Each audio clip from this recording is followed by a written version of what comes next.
going to be taking your phone calls. We will be having a July the 4th Rally for Liberty. It's another National Day of Protest, as on the April 15th, where there were over, I believe, 2,200, Brian, I believe it was. Mm-hmm. We think we're going to be at the Civic Center. Again, we can't get our permit until a little closer to the date, but we're hoping that we can definitely announce it next Saturday. So stay in tune for that. Keep a check on the website, therealnewsradio.com, and we want to have a big turnout. We'll be running commercials here like we did before. We had a great event on April 15th. So we're going to continue with the news, and then we'll turn it over to Brian. Vulgar commentators pounce on shooting to justify Department of Homeland Security extremism report. This was by Steve Watson, Infowars.net, Thursday, June 11, 2009. In an utterly disrespectful display of vicious political point scoring, bloggers and commentators have jumped on Wednesday's tragic shooting at the Holocaust Museum in Washington, D.C., insinuating that it justifies the Department of Homeland Security's recent classification of gun owners and veterans as dangerous right-wing extremists. One case in point is Washington Post blogger Ed O'Keefe's column, which today titled, "Does Holocaust Shooting Validate Homeland Security Report?" Did that controversial Homeland Security report on right-wing extremism get it right? O'Keefe asked, referring to the recently leaked Homeland Security Intelligence Assessment that characterized millions of American citizens as potentially violent terrorists who are a threat to law enforcement. All the usual politicized groups that masquerade as civil rights organizations while at the same time lobbying for the complete elimination of liberties have pounced on the incident in droves. I think this latest round of killing once again shows how ridiculous the criticism from the right of the Department of Homeland Security report was. The whole brouhaha was absurd, said Mark Potak of the Southern Poverty Law Center, the group cited as research source in the recent MIAC report, which characterized Ron Paul supporters as extremists. The fact that the 88-year-old shooter, James Von Braun, was a retired veteran has provided ample ammunition for those seeking to justify the broad demonization contained within the Department of Homeland Security report.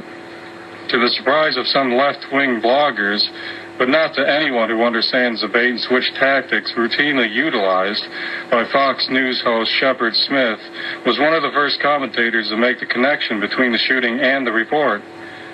"This is a former military guy, and he's gone extremist," Smith said firmly, shaking his head. "They were warning us for a reason. See the signs that this sort of thing is bubbling up." "There was something to it," concluded Smith. "It was not obscene, and it appears now that they were right." This flurry of absurd activity highlights how useful a tool the false left-right political paradigm is. The left and the right are so obsessed with bickering and winning pointless moral victories over each other that the absolute destruction of everything America stands for becomes a secondary concern. Highlighting how completely isolated from reality they are, those attempting to exploit this awful tragedy to score political points, whether it be from the right or left, is so far beyond contemptible it defies belief. Meanwhile, the corporate and financial elite are happy to play both sides off against each other while they carry on, almost completely undeterred, with their freedom-destroying social Darwinist agenda. Yet after the shooting, we saw Glenn Beck, everyone coming out immediately attacking 9/11 Truth Movement, veterans. We've got a lot of news that's going to go along with this same story that you have just reported. This past week on FEMA's website, if you go to FEMA.gov, National Level Exercise 2009 is scheduled for July 27th through July 31st, 2009. Will be the first major exercise conducted by the United States government that will focus exclusively on terrorism prevention and protection as opposed to incident response.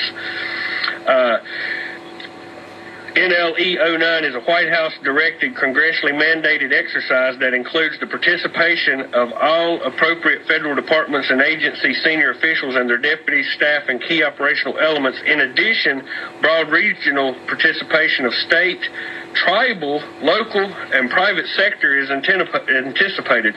They'll have the Indians in this one.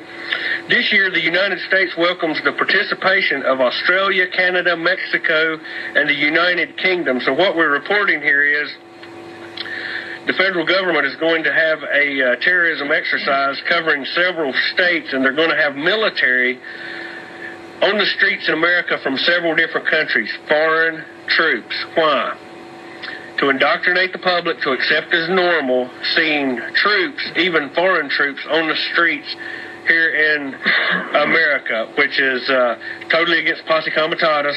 And we've been reporting on this. It's darn near weekly now, a different event just like this. Brian, would you like to comment on it? Well, I mean, just like we always report. I mean, we see the military more involved all the time within security, like at the Kentucky Derby, New York City Marathon, those type of events, just to indoctrinate people to accept this as normal. And here again, this is totally for a terrorism drill. It's not natural disaster, that kind of thing. Terrorism drill with troops from Mexico, the United Kingdom, Australia, Canada on the streets here in America. Once you get used to seeing that, won't be a big jump to getting used to seeing some United Nations or Chinese troops saying, present your papers, please. So, I mean, we have failed so far in such a short time, just since this economic collapse by design last October until now.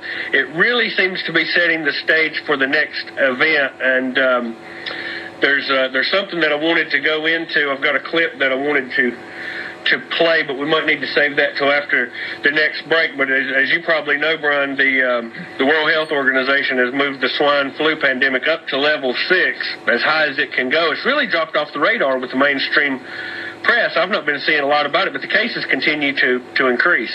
There's some, I don't know how many cases. It's in the hundreds of thousands now worldwide, and we don't hear anything about it. And yet when there was, 5 cases, it was just plastered all over mainstream media. Yeah, to set the fear factor, to get everyone set up on the fear factor. But there's a lot that's going on with that's not being reported by the mainstream press. We're going to get into that during the next segment. But it would seem that the flu, that such an odd flu, attacks the strong, not the weak, attacks the young, not the elderly. It's a different kind of flu, and when we had Dr. Carley on, there seemed to be a lot of evidence that this was not a natural occurrence. I don't have much to worry about then.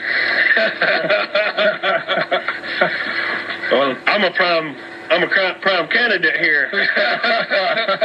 But, yeah, we're going to get into what is happening with the World Health Organization and some of the stuff that's not being reported by the mainstream press. And, again, our website is therealnewsradio.com as of July the 1st. If everything goes as planned, Travis, we're going to have some drastic changes to our website, So everyone stay in tune with that and keep up with our Tea Party event that will be coming up in July. July 4th is a Saturday, and we may be able to broadcast it live from 9 to 11, so we're going to see how that works out. But again, if you go to FEMA.gov, you can look at the National Level Exercise 2009. It's right there in black and white. They don't really try to hide it from you. Of course, the mainstream press doesn't cover it, but we will stay on top of that story also. So we will be back in 3 minutes. You're listening to The Real News with Farron and Brian.